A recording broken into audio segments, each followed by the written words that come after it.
Hi hello friends, welcome to the GK smart circle YouTube channel. ಈಗ ನಾವು September 27 ಮತ್ತು 28 2024ನೇ ಸಾಲಿನ ಪ್ರಮುಖ ಪ್ರಚಲಿತ ಘಟನೆಗಳನ್ನು ಕುರಿತು ಚರ್ಚೆ ಮಾಡೋಣ. ನಿಮಗೆಲ್ಲ ಗೊತ್ತಿರಲಿ, ಪ್ರತಿದಿನ ನಾನು ಕನ್ನಡದ ಪ್ರಜಾವಾಣಿ ಸೇರಿದಂತೆ ಕನ್ನಡದ ಇತರ ಎಲ್ಲ ನ್ಯೂಸ್ ಪೇಪರ್ಗಳು, ಇಂಗ್ಲೀಷ್ನ ದಿ ಹಿಂದೂ ಮತ್ತು ಇಂಗ್ಲೀಷ್ನ ಇತರ ಎಲ್ಲ ನ್ಯೂಸ್ ಪೇಪರ್ಗಳ ಜೊತೆಗೆ ಕೇಂದ್ರ ಸರ್ಕಾರ ಪ್ರತಿದಿನ ಅಪ್ಡೇಟ್ ಮಾಡ್ತಕ್ಕಂಥ PIB ನ್ಯೂಸ್ ಪೇಪರ್ಗಳ ಪ್ರಮುಖ ಪ್ರಚಲಿತ ಘಟನೆಗಳನ್ನು ನಿಮ್ಮ ಮುಂದೆ ತರ್ತಾ ಇರ್ತೀನಿ. ಹಾಗಾದರೆ ಇವತ್ತಿನ ಕ್ವಶ್ಚನ್ ನಂಬರ್ 1 ಏನಿದೆ ಅಂತ ನೋಡೋಣ ಬನ್ನಿ. ಇತ್ತೀಚೆಗೆ ಬಿಡುಗಡೆ ಮಾಡಲಾದ ಏಷ್ಯಾ ಪವರ್ ಇಂಡೆಕ್ಸ್ 2024ರ ವರದಿಯ ಪ್ರಕಾರ ಭಾರತವು ಏಷ್ಯಾದಲ್ಲಿ ಎಷ್ಟನೇ ಅತ್ಯಂತ ಶಕ್ತಿಶಾಲಿ ರಾಷ್ಟ್ರವಾಗಿ ಹೊರಹೊಮ್ಮಿದೆ. ನೀವಿಲ್ಲಿ ಗಮನಿಸಬಹುದು, ಇತ್ತೀಚೆಗೆ ಏಷ್ಯಾಸ್ ಪವರ್ ಇಂಡೆಕ್ಸ್ ರಿಪೋರ್ಟ್ ಬಿಡುಗಡೆಯಾಗಿದೆ ಸ್ನೇಹಿತರೆ. ಈ ಒಂದು ವರದಿಯ ಪ್ರಕಾರ Bharat most powerful country in ಏಷ್ಯಾದಲ್ಲಿ ಎಷ್ಟನೇ ಸ್ಥಾನದಲ್ಲಿದೆ ಅಂತ ಕೇಳಿದರೆ ಆಪ್ಷನ್ ನಂಬರ್ 3 ಸರಿಯಾಗಿದೆ, 3ನೇ ಸ್ಥಾನ. ನೋಡಿ, ಏಷ್ಯಾದಲ್ಲಿ ಅಮೆರಿಕ ಮತ್ತು ಚೀನಾದ ನಂತರ ಭಾರತ ಅತ್ಯಂತ ಶಕ್ತಿಶಾಲಿ ರಾಷ್ಟ್ರ ಎಂಬ ಹೆಗ್ಗಳಿಕೆ ಇದೀಗ ಪಡೆದುಕೊಂಡಿದೆ. ತುಂಬಾ ಇಂಪಾರ್ಟೆಂಟ್ ಆಗುತ್ತೆ ಕ್ವಶನ್ನು. ನೀವಿಲ್ಲಿ ಗಮನಿಸಬಹುದು, ನ್ಯೂಸ್ ಪೇಪರಲ್ಲಿ ಒಂದು ಮಾಹಿತಿಯನ್ನು ಕೊಟ್ಟಿದ್ದಾರೆ. India ranks as third most powerful nation ಇನ್ ಏಷ್ಯಾ. ಸೊ ಇಲ್ಲಿ ಜಪಾನನ್ನು ಹಿಂದಿಕ್ಕಿರತಕ್ಕಂಥದ್ದನ್ನು ನೀವಿಲ್ಲಿ ಗಮನಿಸಬಹುದು. ಅಂದರೆ ಈ ಹಿಂದೆ 3ನೇ ಅತಿ ಶಕ್ತಿಶಾಲಿ ರಾಷ್ಟ್ರ ಎನಿಸಿಕೊಂಡಿದ್ದ ಜಪಾನ್ ಇದೀಗ ಹಿಂದಕ್ಕೆ ಹೋಗಿದೆ. ಸೊ ಈ ಮೂಲಕ ಥರ್ಡ್ ಮೋಸ್ಟ್ ಪವರ್ಫುಲ್ ನೇಷನ್ ಇನ್ ಏಷ್ಯಾ ಆಗಿ ಭಾರತ ಹೊರಹೊಮ್ಮಿರತಕ್ಕಂಥದ್ದು. ಹಾಗಾದರೆ ನೀವಿಲ್ಲಿ ಗಮನಿಸಬಹುದು ಟಾಪ್ 10 ಕಂಟ್ರಿಗಳನ್ನು. ಓಕೆ, ಫಸ್ಟ್ನೇ ಸ್ಥಾನದಲ್ಲಿ ಅಮೇರಿಕ ಇದ್ದರೆ, 2ನೇ ಸ್ಥಾನದಲ್ಲಿ ಚೀನಾ ಇದೆ, 3ನೇ ಸ್ಥಾನದಲ್ಲಿ ನಮ್ಮ ಭಾರತ ಇರತಕ್ಕಂಥದ್ದು. ಇಲ್ಲಿ 3ನೇ ಸ್ಥಾನದಲ್ಲಿದ್ದಂಥ ಜಪಾನ್ 4ನೇ ಸ್ಥಾನಕ್ಕೆ ಹೋಗಿದೆ. ನಂತರ ಸ್ಥಾನದಲ್ಲಿ ಆಸ್ಟ್ರೇಲಿಯಾ, ಆಮೇಲೆ Russia, south Korea, Singapore, Indonesia, Thailand top 10 ಕಂಟ್ರಿಗಳು ಇಲ್ಲಿ ಕೊಟ್ಟಿರ್ತಕ್ಕಂಥದ್ದನ್ನು ನೀವಿಲ್ಲಿ ಗಮನಿಸಬಹುದು. ಸೊ ಭಾರತ ಇದೀಗ 3ನೇ ಸ್ಥಾನವನ್ನು ಪಡೆದುಕೊಂಡಿದೆ. ಸೊ ಎಷ್ಟು ಪಾಯಿಂಟ್ಗಳಲ್ಲಿದೆ ಭಾರತ ಅಂತ ಕೇಳಿದರೆ ನೋಡಿ, ಗಮನಿಸಿ, ಸ್ಕೋರ್ ಎಷ್ಟಿದೆ ಅಂತಂದರೆ 39.1% ಸ್ಕೋರನ್ನು ಪಡೆದುಕೊಂಡಿದೆ. ಅಮೇರಿಕ 81.7% ಸ್ಕೋರ್ನೊಂದಿಗೆ ಅತ್ಯುನ್ನತ ಸ್ಥಾನದಲ್ಲಿರ್ತಕ್ಕಂಥದ್ದು.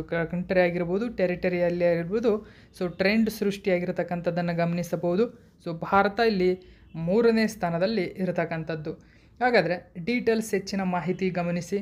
ಆಸ್ಟ್ರೇಲಿಯನ್ ಥಿಂಕ್ ಟ್ಯಾಂಕ್ ಆಗಿರತಕ್ಕಂಥ ಲೋವಿ ಇನ್ಸ್ಟಿಟ್ಯೂಟ್ ಪ್ರತಿ ವರ್ಷ ಈ ಒಂದು ವರದಿಯನ್ನು ಬಿಡುಗಡೆ ಮಾಡುತ್ತದೆ. ನೋಡಿ, ಲೋವಿ ಇನ್ಸ್ಟಿಟ್ಯೂಟ್ ಏನಿದೆ, ಸೊ ಏಷ್ಯನ್ ಪವರ್ ಇಂಡೆಕ್ಸ್ ವರದಿಯನ್ನು ಪ್ರತಿ ವರ್ಷ ಬಿಡುಗಡೆ ಮಾಡುತ್ತದೆ ಸ್ನೇಹಿತರ. ಸೊ ಈ ವರ್ಷ ವರದಿಯ ಪ್ರಕಾರ ಸೊ ಅಮೇರಿಕ ಅಗ್ರಸ್ಥಾನದಲ್ಲಿದೆ, ಚೀನಾ ನಂತರದ ಸ್ಥಾನದಲ್ಲಿದೆ, ಭಾರತ 3ನೇ ಅತ್ಯಂತ ಶಕ್ತಿಶಾಲಿ ರಾಷ್ಟ್ರವಾಗಿದೆ. ಕಳೆದ ವರ್ಷ 2023ರ ವರದಿಯಲ್ಲಿ ಭಾರತವು ಏಷ್ಯಾದ 4ನೇ ಅತ್ಯಂತ ಶಕ್ತಿಶಾಲ ರಾಷ್ಟ್ರವಾಗಿತ್ತು. ಆದರೆ ಈ ವರ್ಷ ಭಾರತವು ಜಪಾನನ್ನು ಹಿಂದಿಕ್ಕಿ 3ನೇ ಸ್ಥಾನ ಪಡೆದುಕೊಂಡಿದೆ.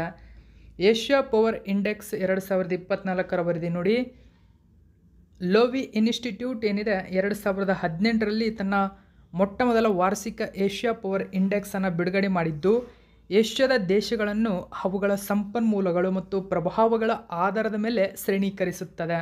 2024ರ ಏಷ್ಯಾ ಶಕ್ತಿ ಸೂಚ್ಯಂಕ ವರದಿಯು 27 ದೇಶಗಳು ಮತ್ತು ಪ್ರಾಂತ್ಯಗಳನ್ನು ಶ್ರೇಣೀಕರಿಸಿದೆ.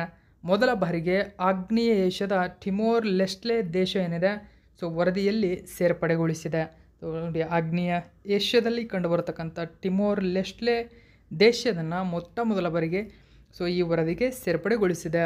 ನೆಕ್ಸ್ಟ್ 2ನೇ ಕ್ವಶನ್ ನೋಡೋಣ.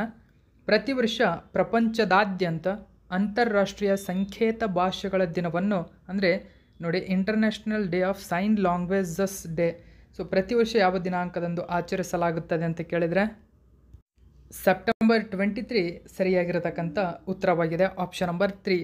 ಹೆಚ್ಚಿನ ಡೀಟೇಲ್ಸನ್ನು ನಾವು ಗಮನಿಸಿ. ನೋಡಿ, ಕೇಂದ್ರ ಸಾಮಾಜಿಕ ನ್ಯಾಯ ಮತ್ತು ಸಬಲೀಕರಣ ರಾಜ್ಯ ಸಚಿವರಾಗಿರತಕ್ಕಂಥ ಬನ್ವರಿಲಾಲ್ ವರ್ಮಾ ಅವರು ಇದೇ ಸೆಪ್ಟೆಂಬರ್ 23ರಂದು ನವದೆಹಲಿಯಲ್ಲಿ ಸಂಕೇತ ಭಾಷಾ ದಿನ, ಅಂದರೆ ಸೈನ್ ಲ್ಯಾಂಗ್ವೇಜ್ ಡೇ ಆಚರಣೆಯ ಅಧ್ಯಕ್ಷತೆಯನ್ನು ವಹಿಸಿದ್ದರು. ನೋಡಿ, ಇಲ್ಲಿ ಯಾರು ಅಧ್ಯಕ್ಷತೆಯನ್ನು ವಹಿಸಿದ್ದರು ಎಂಬುದು ಇಂಪಾರ್ಟೆಂಟ್ ಆಗುತ್ತೆ. ಬನ್ವರಿಲಾಲ್ ವರ್ಮಾ ಇದರ ಅಧ್ಯಕ್ಷತೆಯನ್ನು ವಹಿಸಿಕೊಂಡಿದ್ದರು. ಪ್ರತಿ ವರ್ಷ ನಾವು ಸೆಪ್ಟೆಂಬರ್ 23ರಂದು ಪ್ರಪಂಚದಾದ್ಯಂತ ಸಂಕೇತ ಭಾಷೆಗಳ ಅಂತಾರಾಷ್ಟ್ರೀಯ ದಿನವನ್ನು ಆಚರಿಸಲಾಗುತ್ತದೆ. ನೋಡಿ, ಪ್ರಪಂಚದಾದ್ಯಂತ ಅಂತಾರಾಷ್ಟ್ರೀಯ ಸಂಕೇತ ಭಾಷೆಗಳ ದಿನ. ಈ ದಿನವನ್ನು ಭಾರತದಲ್ಲಿ ಸಂಕೇತ ಭಾಷಾ ದಿನ ಎಂದು ಆಚರಿಸಲಾಗುತ್ತದೆ. ಸೆಪ್ಟೆಂಬರ್ 23, 2018ರಂದು ಮೊದಲ ಬಾರಿಗೆ ಸಂಕೇತ ಭಾಷೆಯ ಅಂತಾರಾಷ್ಟ್ರೀಯ ದಿನವನ್ನು ಆಚರಿಸಲಾಯಿತು. ವಿಶ್ವಸಂಸ್ಥೆಯ ಸಾಮಾನ್ಯ ಸಭೆಯು ಸೆಪ್ಟೆಂಬರ್ 23, 1951ರಂದು ವಿಶ್ವ ಕಿವುಡರ ಒಕ್ಕೂಟದ ಸ್ಥಾಪನೆಯ ನೆನಪಿಗಾಗಿ ಈ ದಿನವನ್ನು ಆಚರಿಸುತ್ತದೆ. ಕೇಂದ್ರ ಸಾಮಾಜಿಕ ನ್ಯಾಯ ಮತ್ತು ಸಬಲೀಕರಣ ಸಚಿವಾಲಯವು 2024ರ ಸಂಕೇತ ಭಾಷಾ ದಿನದ ವಿಷಯವಾಗಿ ಸಂಕೇತ ಭಾಷೆಯ ಹಕ್ಕುಗಳನ್ನು ಬೆಂಬಲಿಸಿ ಸಪೋರ್ಟ್ ಸೈನ್ ಲ್ಯಾಂಗ್ವೇಜ್ ರೈಟ್ಸ್ ಎಂಬುದು ಈ ವರ್ಷದ ಥೀಮ್ ಆಗಿ ಆಯ್ಕೆ ಮಾಡಿದೆ. ಇನ್ನು ಮೂರನೇ ಕ್ವೆಶ್ಚನ್ ಏನಿದೆ ಅಂತ ನೋಡೋಣ ಬನ್ನಿ.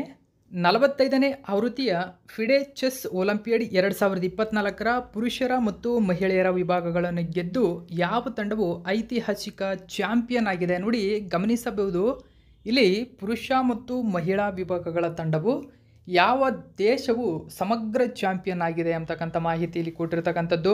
ಇದು 45ನೇ ಆವೃತ್ತಿಯ ಫಿಡೆ ಚೆಸ್ ಪಂದ್ಯಾವಳಿಯಾಗಿದೆ. ಸೊ ಈ ಪಂದ್ಯಾವಳಿಯಲ್ಲಿ ಆಪ್ಷನ್ ನಂಬರ್ 1 ಗಮನಿಸಬಹುದು. ಭಾರತ ಐತಿಹಾಸಿಕ ಸಾಧನೆಯನ್ನು ಮಾಡಿರ್ತಕ್ಕಂಥದ್ದು.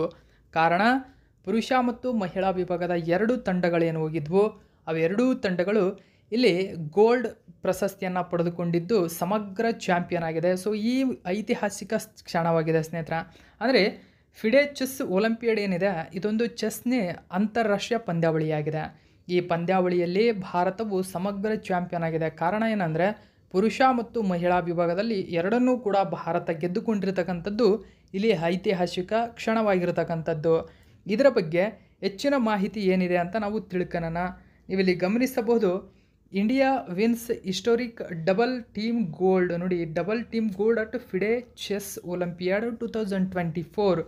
ಸೊ ಇಲ್ಲಿ ಭಾರತ ಎರಡೂ ತಂಡಗಳು ಎರಡೂ ತಂಡಗಳು ಗೋಲ್ಡ್ ಮೆಡಲನ್ನು ಪಡೆದುಕೊಂಡು ಇತಿಹಾಸವನ್ನು ಸೃಷ್ಟಿಸಿವೆ. ಹೆಚ್ಚಿನ ಡೀಟೇಲ್ಸನ್ನು ನೋಡೋಣ. ನೋಡಿ, ಇದೇ ಸೆಪ್ಟೆಂಬರ್ 10ರಿಂದ 23ರವರೆಗೆ ಹಂಗೇರಿಯ ರಾಜಧಾನಿಯಾಗಿರತಕ್ಕಂಥ ಬುಡಾಪೆಸ್ಟ್ನಲ್ಲಿ ನಡೆದಂತಹ 45ನೇ ಆವೃತ್ತಿಯ ಫಿಡೆ ಚೆಸ್ ಒಲಿಂಪಿಯಾಡ್ನ ಆವೃತ್ತಿಯಲ್ಲಿ ಭಾರತೀಯ ಪುರುಷರ ಮತ್ತು ಮಹಿಳೆಯರ ಚೆಸ್ ತಂಡಗಳು ತಮ್ಮ ಈವೆಂಟ್ನಲ್ಲಿ ಚಿನ್ನದ ಪದಕಗಳನ್ನು ಗೆದ್ದವು. ಮುಂದಿನ 46ನೇ ಫಿಡೆ ಚೆಸ್ ಒಲಿಂಪಿಯಾಡ್ ಎಲ್ಲಿ ನಡೆಯಲಿದೆ ಅಂತ ಕೇಳಿದ್ರೆ, ಉಜ್ಬೇಕಿಸ್ತಾನದ ರಾಜಧಾನಿಯಾಗಿರತಕ್ಕಂಥ ತಾಸ್ಕೆಂಟ್ ಎಂಬತಕ್ಕಂಥ ಸ್ಥಳದಲ್ಲಿ 2026ರ ಪಂದ್ಯಾವಳಿ ನಡೆಯಲಿದೆ. ಸೊ ಇದನ್ನು ಕೂಡ ಆ ಕ್ಷಣದಲ್ಲೇ ಡಿಸೈಡ್ ಮಾಡಿದರು. ಚೆಸ್ ಒಲಿಂಪಿಯಾಡ್ನ ಓಪನ್ ಅಂದರೆ ಪುರುಷರ ಮತ್ತು ಮಹಿಳೆಯರ ವಿಭಾಗಗಳು 2018ರಲ್ಲಿ ಚೀನಾ ಕೊನೆಯ ಬಾರಿಗೆ ಚಿನ್ನವನ್ನು ಗೆದ್ದುಕೊಂಡಿತ್ತು. ಗಮನಿಸಿ, 2018ರಲ್ಲಿ ಚೀನಾ ಚೆಸ್ ಒಲಿಂಪಿಯಾಡ್ನ ಪುರುಷರ ಮತ್ತು ಮಹಿಳೆಯರ ವಿಭಾಗಗಳನ್ನು ಕ್ರಮವಾಗಿ ಎರಡನ್ನೂ ಗೆದ್ದು ಒಲಿಂಪಿಯಾಡ್ನಲ್ಲಿ ಚಾಂಪಿಯನ್ ದೇಶ ಎಂಬ ಹೆಗ್ಗಳಿಕೆಯನ್ನು ಪಡೆದುಕೊಂಡಿತ್ತು. ಸೊ ಆದರೆ ಇದೀಗ ಭಾರತ ಈ ಸಾಧನೆಯನ್ನು ಮಾಡಿರ್ತಕ್ಕಂಥದ್ದು. ಮಹಿಳಾ ಮತ್ತು ಪುರುಷ ವಿಭಾಗಗಳು ಇಲ್ಲಿ ಸಮಗ್ರ ಚಾಂಪಿಯನ್ ಆಗಿರ್ತಕ್ಕಂಥದ್ದನ್ನು ಗಮನಿಸಬಹುದು. ಹೆಚ್ಚಿನ ಡೀಟೇಲ್ಸ್ ನೋಡಿ, ಇಲ್ಲಿ ಭಾರತದ ತಂಡವು ಗಫ್ರಿಂದಾ ಸಿಂಗ್ ಕಪ್ಪನ್ನು ಗೆದ್ದುಕೊಂಡಿದೆ. ನೋಡಿ, ಈ ಕಪ್ನ ಹೆಸರು ತುಂಬಾ ಇಂಪಾರ್ಟೆಂಟ್ ಆಗುತ್ತೆ. ಗಫ್ರಿಂದಾಸ್ವಿಲಿ ಕಪ್ ಅಂತ ಕರಿತೀವಿ. ಗಫ್ರಿಂದಾಸ್ವಿಲಿ ಕಪ್ಪನ್ನು ಉಳಿಸಿಕೊಂಡಿದೆ. ಇದನ್ನು ಓಪನ್ ಮತ್ತು ಮಹಿಳಾ ವಿಭಾಗಗಳಲ್ಲಿ ಅತ್ಯುತ್ತಮ ಸಂಯೋಜಿತ ಫಲಿತಾಂಶಕ್ಕಾಗಿ ನೀಡಲಾಗುತ್ತದೆ. 2022ರಲ್ಲಿ ತಮಿಳುನಾಡಿನ ಚೆನ್ನೈನಲ್ಲಿ ನಡೆದಂತಹ ಚೆಸ್ ಒಲಿಂಪಿಯಾಡ್ನ ಕಳೆದ 43ನೇ ಆವೃತ್ತಿಯಲ್ಲಿ ಭಾರತದ ತಂಡವು ಗಫ್ರಿಂದಾಸ್ವಿಲಿ ಕಪ್ ಗೆದ್ದುಕೊಂಡಿತ್ತು. ಗಫ್ರಿಂದಾಸ್ವಿಲಿ ಕಪ್ಪನ್ನು ಯಶಸ್ವಿಯಾಗಿ ಉಳಿಸಿಕೊಂಡ ರಷ್ಯಾ ನಂತರ ಭಾರತ 2ನೇ ರಾಷ್ಟ್ರವಾಗಿ ಹೊರಹೊಮ್ಮಿದೆ. ಸೊ ನೀವು ಇಲ್ಲಿ ಗಮನಿಸಬಹುದು. ನೋಡಿ, ಗಫ್ರಿಂದಾಸ್ವಿಲಿ ಕಪ್ ಯಾವ ಕ್ರೀಡೆಗೆ ಸಂಬಂಧಪಟ್ಟಿದೆ ಅಂತ ನೀವು ಕೇಳ್ಬೋದು. ಸೊ ಈ ಗಫ್ರಿಂದಾಸ್ವಿಲಿ ಕಪ್ ಏನಿದೆ, ಸೊ ಫಿಡೆ ಅಂತಾರಾಷ್ಟ್ರೀಯ ಚೆಸ್ ಪಂದ್ಯಾವಳಿ ಏನಿದೆ, ಆ ಪಂದ್ಯಾವಳಿಯಲ್ಲಿ ಗೆದ್ದಂತಹ ತಂಡಗಳಿಗೆ ನೀಡ್ತಕ್ಕಂಥ ಒಂದು ಅತ್ಯುನ್ನತ ಪ್ರಶಸ್ತಿಯಾಗಿದೆ. ಓಕೆ, ಸೊ ಈ ಪ್ರಶಸ್ತಿಯನ್ನು ಈ ವರ್ಷ ಭಾರತ ಉಳಿಸಿಕೊಂಡಿದೆ. ಸೊ ಈ ಮೂಲಕ ಉಳಿಸಿಕೊಂಡಂತಹ 2ನೇ ರಾಷ್ಟ್ರ ಎಂಬ ಹೆಗ್ಗಳಿಕೆ ಭಾರತ ಪಡೆದುಕೊಂಡಿರತಕ್ಕಂಥದ್ದು. ಈ ಹಿಂದೆ ರಷ್ಯಾ ಈ ಸಾಧನೆಯನ್ನು ಮಾಡಿತ್ತು.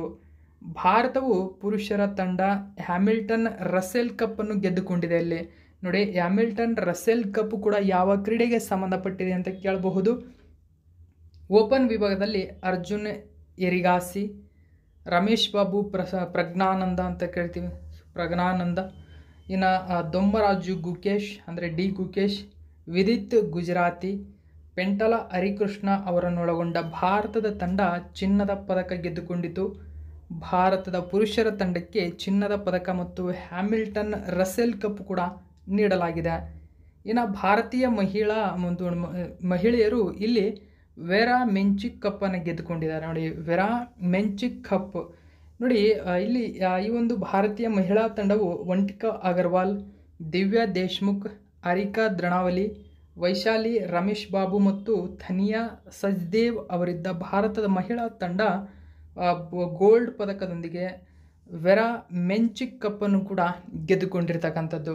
ಇಲ್ಲಿ ವಿವಿಧ ಕಪ್ಗಳು ಕೂಡ ಇಂಪಾರ್ಟೆಂಟ್ ಆಗುತ್ತೆ, ಯಾಕಂದರೆ ಇವುಗಳನ್ನು ನಿಮಗೆ ಡೈರೆಕ್ಟಾಗಿ ಕೇಳ್ಬೋದು, ಈ ಕಪ್ ಯಾವ ಕ್ರೀಡೆಗೆ ಸಂಬಂಧಪಟ್ಟಿದೆ ಅಂತಕ್ಕಂಥದ್ದು. ಓಕೆ, ನೆಕ್ಸ್ಟ್ ನಾವು 4ನೇ ಕ್ವಶನ್ ನೋಡೋಣ. ರಾಷ್ಟ್ರೀಯ ಭದ್ರತೆಗಾಗಿ ವಿಶ್ವದ ಮೊಟ್ಟ ಮೊದಲ ಮಲ್ಟಿ ಮೆಟೀರಿಯಲ್ ಚಿಪ್ ಫ್ಯಾಬ್ರಿಕೇಷನ್ ಘಟಕವನ್ನು ಭಾರತವು ಕೆಳಗಿನ ಯಾವ ದೇಶದ ಸಹಕಾರದೊಂದಿಗೆ ಸ್ಥಾಪನೆ ಮಾಡುತ್ತಿದೆ? ಸರಿಯಾದಂಥ ಉತ್ತರ ಅಮೇರಿಕಾ. ಸೊ ಆಪ್ಷನ್ ನಂಬರ್ 2 ಸರಿಯಾಗಿದೆ, ಅಮೇರಿಕಾ ಸರಿಯಾಗಿರತಕ್ಕಂಥ ಉತ್ತರ.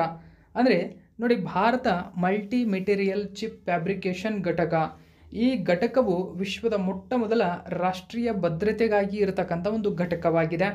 ಸೊ ಅಮೇರಿಕದ ಒಂದು ಸಹಕಾರದೊಂದಿಗೆ ಸ್ಥಾಪನೆ ಮಾಡ್ತಾ ಇದೆ. India and US partner to establish semiconductor fabricational unit for national security needs.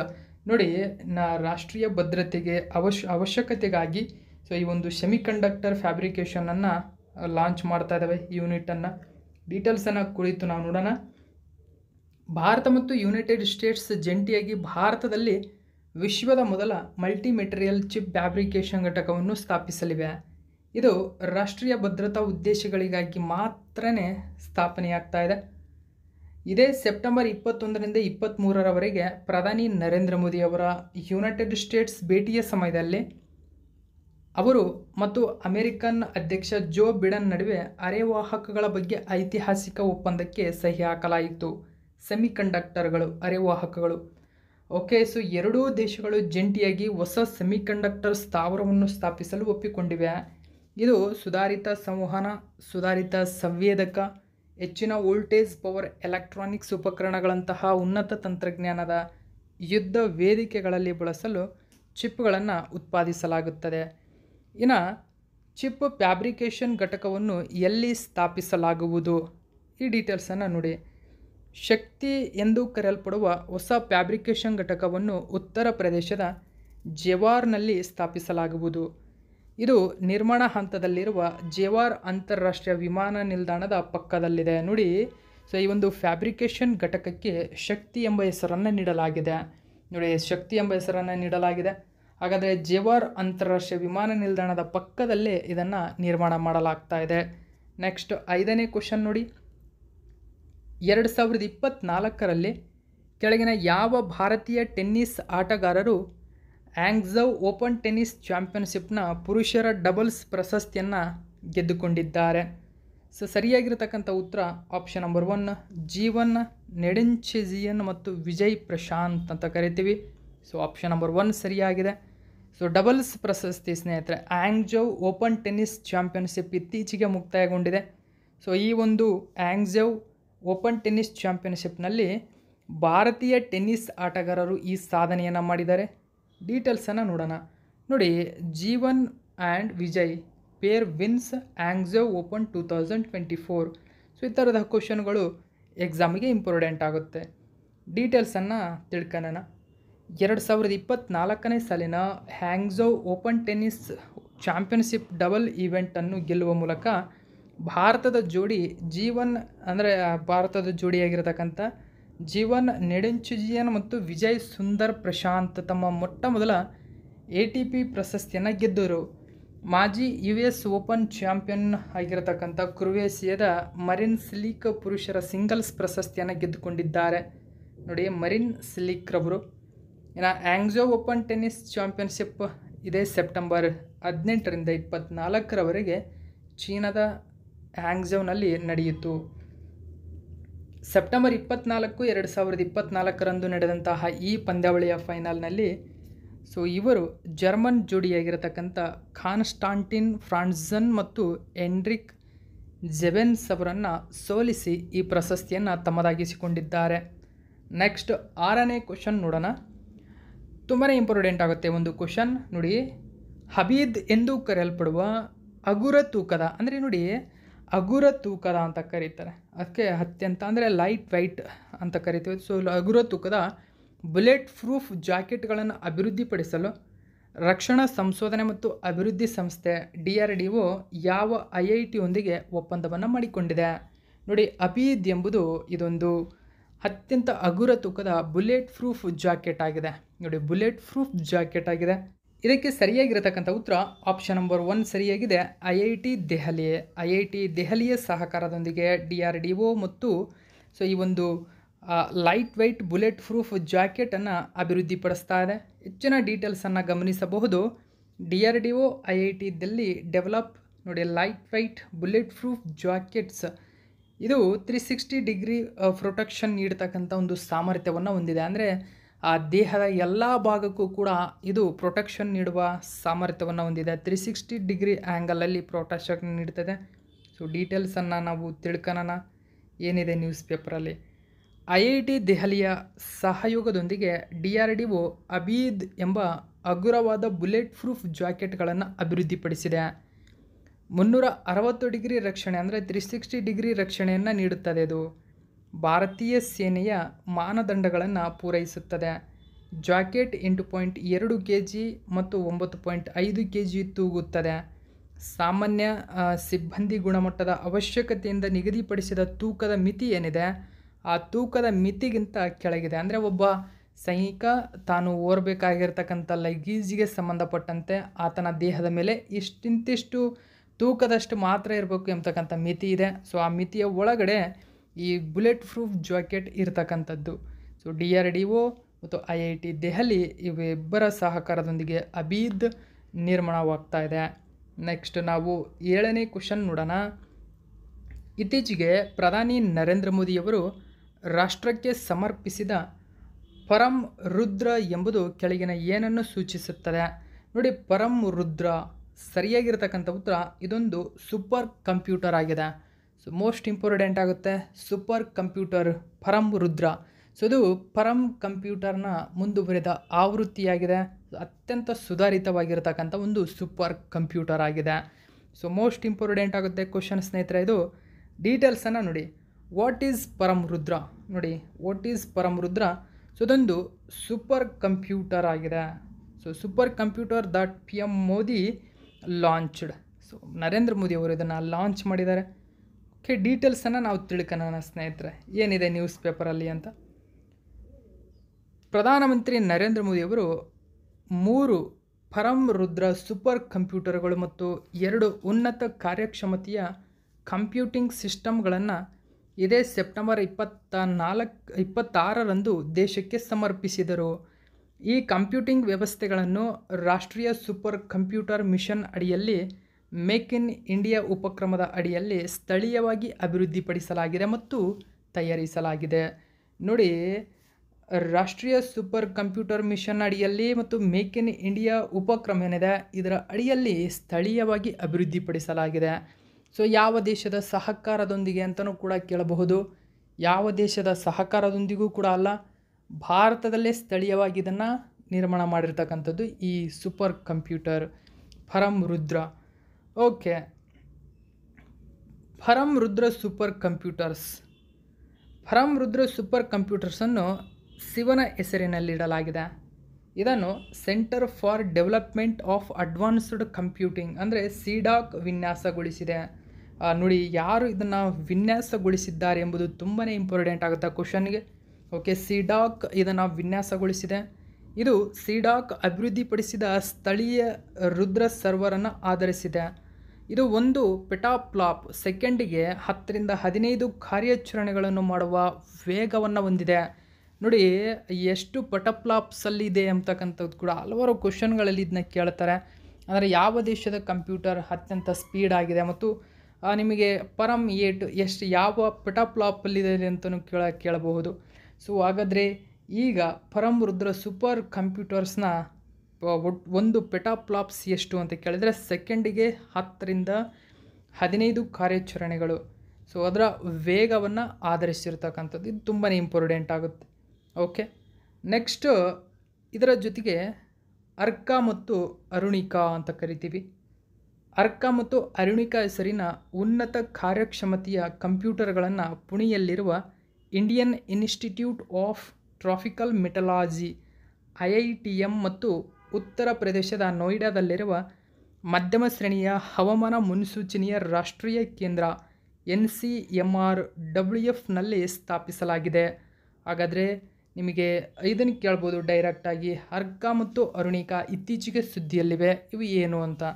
Okay, so ಇವು ಕೂಡ ಸೂಪರ್ ಕಂಪ್ಯೂಟರ್ಗಳಾಗಿವೆ. ಅದರಲ್ಲಿ ಇವು ಉನ್ನತ ಕಾರ್ಯಕ್ಷಮತೆಯ ಸೂಪರ್ ಕಂಪ್ಯೂಟರ್ಗಳಾಗಿರ್ತಕ್ಕಂಥದ್ದು. ಇದನ್ನು IITM NCMRWFನಲ್ಲಿ ಸ್ಥಾಪಿಸಲಾಗಿದೆ. ಹಾಗಾದರೆ ನಾವು ಮೇಲೆ ನೋಡಿದಂತೆ NSM ಅಂದರೆ ರಾಷ್ಟ್ರೀಯ ಸೂಪರ್ ಕಂಪ್ಯೂಟಿಂಗ್ ಮಿಷನ್ ಬಗ್ಗೆ ನಾವು ನೋಡಿದ್ವಿ. ಸೊ ಹಾಗಾದರೆ ಏನಿದು NSM? ಭಾರತ ಸರ್ಕಾರವು 2015ರಲ್ಲಿ NSM ಅನ್ನು ಎಲೆಕ್ಟ್ರಾನಿಕ್ಸ್ ಮತ್ತು ಮಾಹಿತಿ ತಂತ್ರಜ್ಞಾನ ಸಚಿವಾಲಯ ಅಂದರೆ MeitY ಮತ್ತು ವಿಜ್ಞಾನ ಮತ್ತು ತಂತ್ರಜ್ಞಾನ ಇಲಾಖೆ DST ಜಂಟಿ ಉಪಕ್ರಮವಾಗಿ ಪ್ರಾರಂಭಿಸಲಾಗಿದೆ. ಇದು ಕೇಂದ್ರ ವಿಜ್ಞಾನ ಮತ್ತು ತಂತ್ರಜ್ಞಾನ ಸಚಿವಾಲಯದ ಅಡಿಯಲ್ಲಿ ಕಾರ್ಯನಿರ್ವಹಿಸುತ್ತದೆ. CDAC ಬಗ್ಗೆ ನಾವು ತಿಳ್ಕೊಂಡ್ವಿ. ಸೊ ಅದರ ಜೊತೆಗೆ ಅದರ ಇನ್ನೊಂದು ಮಾಹಿತಿ, centre for development of advanced computing ಅಂತ ಕರಿತೀವಿ CDAC. ಸೊ ಇದು ಪರಮರುದ್ರವನ್ನು ವಿನ್ಯಾಸಗೊಳಿಸಿದೆ. ಪುಣೆಯಲ್ಲಿದೆ. ಇದು ಇಂಡಿಯನ್ ಇನ್ಸ್ಟಿಟ್ಯೂಟ್ ಆಫ್ ಸೈನ್ಸ್ ಅಂದರೆ IISc ಎಲ್ಲಿದೆ ಅಂತ ಕೇಳಿದರೆ ಬೆಂಗಳೂರಿನಲ್ಲಿದೆ. ಈ ಮಿಷನ್ನ ಕಾರ್ಯಗತಗೊಳಿಸುತ್ತವೆ ಸ್ನೇಹಿತರೆ. ಅಂದರೆ ಸೊ ನಾವೇನು ಮೇಲೆ ನೋಡಿದ್ವಿ, ಸೊ ಈ ಮಿಷನನ್ನು ಅಂದರೆ CDAC ಮತ್ತು IISc ಬೆಂಗಳೂರು ಈ ಮಿಷನನ್ನು ಕಾರ್ಯಗತಗೊಳಿಸ್ತವೆ ಎಂಬುದು ಗಮನಿಸಿ. ನೆಕ್ಸ್ಟ್ ನಾವು 8ನೇ ಕ್ವಶನ್ ನೋಡೋಣ. 8ನೇ ಕ್ವಶನ್. ಇತ್ತೀಚೆಗೆ ಬಿಡುಗಡೆಯಾದ 2024ನೇ ಸಾಲಿನ ಗ್ಲೋಬಲ್ ಇನೋವೇಷನ್ ಇಂಡೆಕ್ಸ್ GIIನಲ್ಲಿ ಭಾರತ ಎಷ್ಟನೇ ಶ್ರೇಯಾಂಕವನ್ನು ಪಡೆದುಕೊಂಡಿದೆ? ನೋಡಿ, ಇತ್ತೀಚೆಗೆ ಗ್ಲೋಬಲ್ ಇನೋವೇಷನ್ ಇಂಡೆಕ್ಸ್ ಬಿಡುಗಡೆಯಾಗಿದೆ. ಸೊ ಇದರಲ್ಲಿ ಭಾರತ 39ನೇ ಸ್ಥಾನವನ್ನು ಪಡೆದುಕೊಂಡಿದೆ. ಮೋಸ್ಟ್ ಇಂಪಾರ್ಟೆಂಟ್ ಗಮನಿಸಬೇಕು, 39. ನೋಡಿ, India jumps 42 spots in 9 years, ranks 39 in global innovation index 2024. So ಈ 9 ವರ್ಷಗಳಲ್ಲಿ ಭಾರತ 42ನೇ ಸ್ಥಾನದಿಂದ 39ಕ್ಕೆ ಬಂದಿರತಕ್ಕಂಥದ್ದು. ಸುಧಾರಿತ ಬೆಳವಣಿಗೆಯನ್ನು ಕಂಡಿದೆ ಅಂತಕ್ಕಂಥ ಮಾಹಿತಿಯನ್ನು ಇದೀಗ ಬಿಡುಗಡೆಯಾಗಿದೆ. Global innovation index. ಸೊ ಈ ಇನೋವೇಷನ್ ಪ್ರತಿ ವರ್ಷ ಬಿಡುಗಡೆಯಾಗುತ್ತೆ. ಈ ಇನೋವೇಷನ್ಗೆ ಸಂಬಂಧಪಟ್ಟಂತೆ ಕ್ವಶನ್ಗಳನ್ನು ಮಿಸ್ ಇಲ್ಲದೆ ಕೇಳ್ತಾರೆ. 2024ರ ಈ ಒಂದು ಇಂಡೆಕ್ಸ್ನಲ್ಲಿ ಭಾರತದ ಶ್ರೇಯಾಂಕ 39ಕ್ಕೆ ಸುಧಾರಿಸಿದೆ. ಕಳೆದ ಆವೃತ್ತಿಯಲ್ಲಿ 40ನೇ ಸ್ಥಾನದಲ್ಲಿತ್ತು. ಕಳೆದ 9 ವರ್ಷಗಳಲ್ಲಿ 42ರಿಂದ 2015ರಲ್ಲಿ 81ನೇ ಸ್ಥಾನದಿಂದ 2024ರಲ್ಲಿ 39ನೇ ಸ್ಥಾನಕ್ಕೆ ಸುಧಾರಿಸಿದರನ್ನು ಗಮನಿಸಬಹುದು. ನೋಡಿ, ಕಳೆದ 9 ವರ್ಷಗಳಲ್ಲಿ ಭಾರತ ಶ್ರೇಯಾಂಕ 42ರಿಂದ ಸುಧಾರಿಸಿದೆ ಸ್ನೇಹಿತರೆ. ಅಂದರೆ ಸರಿಸುಮಾರು ಅರ್ಧದಷ್ಟು ಪ್ರಮಾಣದಲ್ಲಿ ಸುಧಾರಣೆಯನ್ನು ಕಂಡಿರತಕ್ಕಂಥದ್ದು. ಅಂದರೆ 42 ಶ್ರೇಯಾಂಕಗಳಷ್ಟು ಸುಧಾರಣೆಯನ್ನು ಕಂಡಿರತಕ್ಕಂಥದ್ದು. ಅಂದರೆ 2015ರಲ್ಲಿ 81ನೇ ಸ್ಥಾನದಲ್ಲಿತ್ತು ಭಾರತ ಗ್ಲೋಬಲ್ ಇನೋವೇಷನ್ ಇಂಡೆಕ್ಸ್ನಲ್ಲಿ. ಇದೀಗ 2024ರಲ್ಲಿ 39ನೇ ಸ್ಥಾನಕ್ಕೆ ಸುಧಾರಣೆಯನ್ನು ಕಂಡಿದೆ. ಸ್ವಿಟ್ಜರ್ಲ್ಯಾಂಡ್ ಅಗ್ರ ಶ್ರೇಯಾಂಕದ ದೇಶವಾಗಿ ತನ್ನ ಸ್ಥಾನವನ್ನು ಉಳಿಸಿಕೊಂಡಿದೆ. ಆದರೆ ಆಫ್ರಿಕನ್ ರಾಷ್ಟ್ರವಾದ ಅಂಗೋಲಾ ಕೆಳಭಾಗದಲ್ಲಿದೆ. ಹಾಗಾದರೆ 17ನೇ ಜಾಗತಿಕ ನಾವೀನ್ಯತೆ ಸೂಚ್ಯಂಕದ ಬಗ್ಗೆ ನಾವು ತಿಳ್ಕೊಳ್ಳೋಣ. ನೋಡಿ, 17ನೇ ಜಾಗತಿಕ ನಾವೀನ್ಯತೆ ಸೂಚ್ಯಂಕ, ಜಾಗತಿಕವಾಗಿ ನಾವೀನ್ಯತೆ ಸೂಚ್ಯಂಕ ಎಷ್ಟರಲ್ಲಿದೆ? ಇನೋವೇಷನ್ನಲ್ಲಿ. ಗ್ಲೋಬಲ್ ಇನೋವೇಷನ್ ಇಂಡೆಕ್ಸನ್ನು 2007ರಿಂದ ಪ್ರತಿ ವರ್ಷ ವಿಶ್ವ ಬೌದ್ಧಿಕ ಆಸ್ತಿ ಸಂಸ್ಥೆ ವಿಪೋ ಪ್ರಕಟಿಸುತ್ತದೆ. 17ನೇ ಆವೃತ್ತಿಯಲ್ಲಿ 133 ದೇಶಗಳು ಮತ್ತು ವಿಶ್ವದ ಅಗ್ರ 100 ವಿಜ್ಞಾನ ಮತ್ತು ತಂತ್ರಜ್ಞಾನ ಕ್ಲಸ್ಟರ್ಗಳು ನಾವೀನ್ಯತೆ ಕಾರ್ಯಕ್ಷಮತೆಯ ಆಧಾರದ ಮೇಲೆ ಸ್ಥಾನ ಪಡೆದಿವೆ. ನೋಡಿ, ಇದು 17ನೇ ಆವೃತ್ತಿಯದ್ದಾಗಿದೆ. ಓಕೆ, ನಾವೀನ್ಯತೆ ಸೂಚ್ಯಂಕ ಅಥವಾ ಇನೋವೇಷನ್ ಇಂಡೆಕ್ಸ್ ಅಂತ ಕರಿತೀವಿ. ಪ್ರತಿ ವರ್ಷ ಅದನ್ನು ವಿಶ್ವ ಬೌದ್ಧಿಕ ಆಸ್ತಿ ಸಂಸ್ಥೆ ವಿಪೋ ಪ್ರಕಟಿಸುತ್ತದೆ. ಸೊ ಭಾರತದ ಪ್ರಮುಖ ಶ್ರೇಯಾಂಕಗಳನ್ನು ಕುರಿತು ಇದೀಗ ನೋಡೋಣ. 2024ರ ಗ್ಲೋಬಲ್ ಇನೋವೇಷನ್ ಇಂಡೆಕ್ಸ್ನಲ್ಲಿ ಭಾರತದ ಕಾರ್ಯಕ್ಷಮತೆ ನೋಡಿ, ಈ ಕಾರ್ಯಕ್ಷಮತೆಯಲ್ಲಿ ಭಾರತ ಆವಿಷ್ಕಾರ ಸೂಚ್ಯಂಕದಲ್ಲಿ 39ನೇ ಸ್ಥಾನ ಪಡೆದುಕೊಂಡಿದೆ. 38 ಕಡಿಮೆ ಮಧ್ಯಮ ಆದಾಯದ ಗುಂಪಿನ ಆರ್ಥಿಕತೆಗಳಲ್ಲಿ ಭಾರತವು ಅಗ್ರ ಶ್ರೇಯಾಂಕದ ದೇಶವಾಗಿದೆ. ಮಧ್ಯ ಮತ್ತು ದಕ್ಷಿಣ ಏಷ್ಯಾದ 10 ಆರ್ಥಿಕತೆಗಳಲ್ಲಿ ಭಾರತ ಮೊದಲನೇ ಸ್ಥಾನವನ್ನು ಪಡೆದುಕೊಂಡಿದೆ. ಈ ಪಾಯಿಂಟ್ಗಳು ತುಂಬ ಇಂಪಾರ್ಟೆಂಟ್ ಆಗುತ್ತೆ ಸ್ನೇಹಿತರೆ. ಆವಿಷ್ಕಾರ ಸೂಚ್ಯಂಕದಲ್ಲಿ 39ನೇ ಸ್ಥಾನ, 38 ಕಡಿಮೆ ಮಧ್ಯಮ ಆದಾಯದ ಗುಂಪಿನ ಆರ್ಥಿಕತೆ ದೇಶಗಳಿದ್ದಾವೆ ಸ್ನೇಹಿತರೆ. ಕಡಿಮೆ ಮಧ್ಯಮ ಆದಾಯದ ಗುಂಪು ಅಂತ ಇದೆ ಒಂದು, ಆ ಗುಂಪಿನ 38 ಸದಸ್ಯರಿದ್ದಾರೆ. ಆ ಸದಸ್ಯರ ಆರ್ಥಿಕತೆಗಳಲ್ಲಿ ಭಾರತ ಅಗ್ರಸ್ಥಾನದಲ್ಲಿದೆ. ಇನ್ನು ಅದರ ಜೊತೆಗೆ ನೋಡಿ, ಮಧ್ಯ ಮತ್ತು ದಕ್ಷಿಣ ಏಷ್ಯಾದ 10 ಆರ್ಥಿಕತೆಗಳಲ್ಲಿ ನಂಬರ್ 1 ಸ್ಥಾನದಲ್ಲಿದೆ. ನಾವೀನ್ಯತೆಗಳ ಇನ್ಪುಟ್ ಮಾನದಂಡಗಳಿಗೆ ಸಂಬಂಧಿಸಿದಂತೆ ಭಾರತವು ತನ್ನ ಶ್ರೇಣಿಯನ್ನು 44ಕ್ಕೆ ಸುಧಾರಿಸಿದೆ. ಅದೇ ರೀತಿ ನಾವೀನ್ಯತೆ ಉತ್ಪಾದನೆಯಲ್ಲಿ ಭಾರತ 33ನೇ ಸ್ಥಾನದಲ್ಲಿದೆ. ಇದು ಕಳೆದ ವರ್ಷಕ್ಕಿಂತ ಹೆಚ್ಚಾಗಿದೆ. ಇನ್ನು ಮೋಸ್ಟ್ ಇಂಪಾರ್ಟೆಂಟ್ ಗಮನಿಸಿ, ಬೆಂಗಳೂರು ವಿಶ್ವದಲ್ಲಿ 56ನೇ ಸ್ಥಾನವನ್ನು ಪಡೆದುಕೊಂಡಿರುವುದರೊಂದಿಗೆ ಭಾರತೀಯ ಕ್ಲಸ್ಟರ್ ವಿಭಾಗದಲ್ಲಿ ಅಗ್ರಸ್ಥಾನದಲ್ಲಿದೆ ಭಾರತದಲ್ಲಿ. ನಂತರ ಸ್ಥಾನದಲ್ಲಿ ನವದೆಹಲಿ, ಚೆನ್ನೈ, ಮುಂಬೈ ಇರ್ತಕ್ಕಂಥದ್ದು. ನೋಡಿ, ಭಾರತೀಯ ಒಂದು ಕ್ಲಸ್ಟರ್ಗಳ ಶ್ರೇಯಾಂಕ, ಓಕೆ, ಕ್ಲಸ್ಟರ್ಗಳಲ್ಲಿ ಭಾರತ ವಿಶ್ವದಲ್ಲಿ 56ನೇ ಸ್ಥಾನದಲ್ಲಿದೆ. ನಮ್ಮ ಬೆಂಗಳೂರು 56ನೇ ಸ್ಥಾನದಲ್ಲಿದೆ. ಭಾರತದಲ್ಲಿ ನಂಬರ್ 1 ಸ್ಥಾನದಲ್ಲಿದೆ.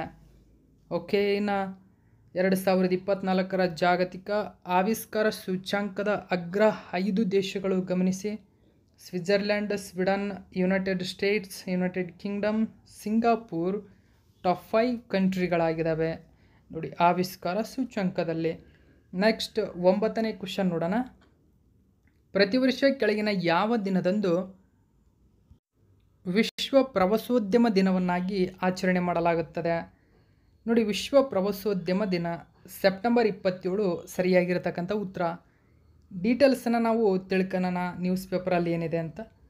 1980ರಿಂದ ಪ್ರತಿ ವರ್ಷ ಸೆಪ್ಟೆಂಬರ್ 27 ವಿಶ್ವ ಪ್ರವಾಸೋದ್ಯಮ ದಿನವನ್ನಾಗಿ ಆಚರಣೆ ಮಾಡಲಾಗುತ್ತದೆ. ಕೇಂದ್ರ ಪ್ರವಾಸೋದ್ಯಮ ಸಚಿವಾಲಯವು 2024ರ ವಿಶ್ವ ಪ್ರವಾಸೋದ್ಯಮವನ್ನು ನವದೆಹಲಿಯಲ್ಲಿ ಆಚರಿಸಿತು. ಸಮಾರಂಭದಲ್ಲಿ ಉಪಾಧ್ಯಕ್ಷರಾಗಿರತಕ್ಕಂಥ ಜಗದೀಪ್ ಧನ್ಕರ್ ಮುಖ್ಯ ಅತಿಥಿಯಾಗಿ ಇಲ್ಲಿ ಭಾಗವಹಿಸಿದ್ರು. ಪ್ರತಿ ವರ್ಷ UN ಪ್ರವಾಸೋದ್ಯಮವು ವಿಶ್ವ ಪ್ರವಾಸೋದ್ಯಮ ದಿನಕ್ಕೆ ಒಂದು ಥೀಮನ್ನು ಆಯ್ಕೆ ಮಾಡುತ್ತದೆ. ಈ ವರ್ಷದ ಥೀಮ್ ಪ್ರವಾಸೋದ್ಯಮ ಮತ್ತು ಶಾಂತಿ, ಟೂರಿಸಮ್ ಆ್ಯಂಡ್ ಪೀಸ್. ನೋಡಿ, UN ಪ್ರವಾಸೋದ್ಯಮ ಪ್ರತಿ ವರ್ಷ ಥೀಮನ್ನು ಆಯ್ಕೆ ಮಾಡುತ್ತದೆ. ಸೊ ಹಾಗಾದರೆ UN ಪ್ರವಾಸೋದ್ಯಮದ ಕುರಿತು ನಾವು ನೋಡೋಣ. UN ಟೂರಿಸಂ ಪ್ರಧಾನ ಕಚೇರಿ ಸ್ಪೇನ್ನ ಮ್ಯಾಡ್ರಿಡ್ನಲ್ಲಿದೆ. ಸದಸ್ಯರು ಪ್ರಸ್ತುತ 160 ದೇಶಗಳು. ಶ್ರೇಯಾಂಕ ಕೂಡ ಇದೆ, ಗಮನಿಸಿ. ವಿಶ್ವ ಆರ್ಥಿಕ ವೇದಿಕೆಯ ಪ್ರಯಾಣ ಮತ್ತು ಪ್ರವಾಸೋದ್ಯಮ ಅಭಿವೃದ್ಧಿ ಸೂಚ್ಯಂಕ, World Economic Forum's Travel and Tourism Development Index 2024ನಲ್ಲಿ ಭಾರತ 39ನೇ ಸ್ಥಾನ ಪಡೆದುಕೊಂಡಿದೆ. ಆಲ್ರೆಡಿ ಇದನ್ನು ನಾನು ನಿಮ್ಮ ಮುಂದೆ ವ್ಯಕ್ತಪಡಿಸಿದ್ದೆ ಸ್ನೇಹಿತರೆ. ಇಲ್ಲಿ world economic forum, okay, so WEF ಏನಿದೆ, ಸೊ ವಿಶ್ವ ಆರ್ಥಿಕ ವೇದಿಕೆ ಪ್ರತಿ ವರ್ಷ ಟ್ರಾವೆಲ್ ಆ್ಯಂಡ್ ಟೂರಿಸಂ ಡೆವಲಪ್ಮೆಂಟ್ ಇಂಡೆಕ್ಸನ್ನು ಬಿಡುಗಡೆ ಮಾಡುತ್ತದೆ. ಈ ಇಂಡೆಕ್ಸ್ನಲ್ಲಿ ಭಾರತ 39ನೇ ಸ್ಥಾನವನ್ನು ಪಡೆದುಕೊಂಡಿದೆ. ಸೊ ಇದು ಇವತ್ತಿನ ಪ್ರಮುಖ ಪ್ರಚಲಿತ ಘಟನೆ. ಉಳಿದಂಥ ಮಾಹಿತಿಯನ್ನು ಆದಷ್ಟು ಬೇಗ ನಿಮ್ಮ ಮುಂದೆ ಅಪ್ಡೇಟ್ ಕೊಡ್ತೀನಿ. Thank you so much for watching my video friends.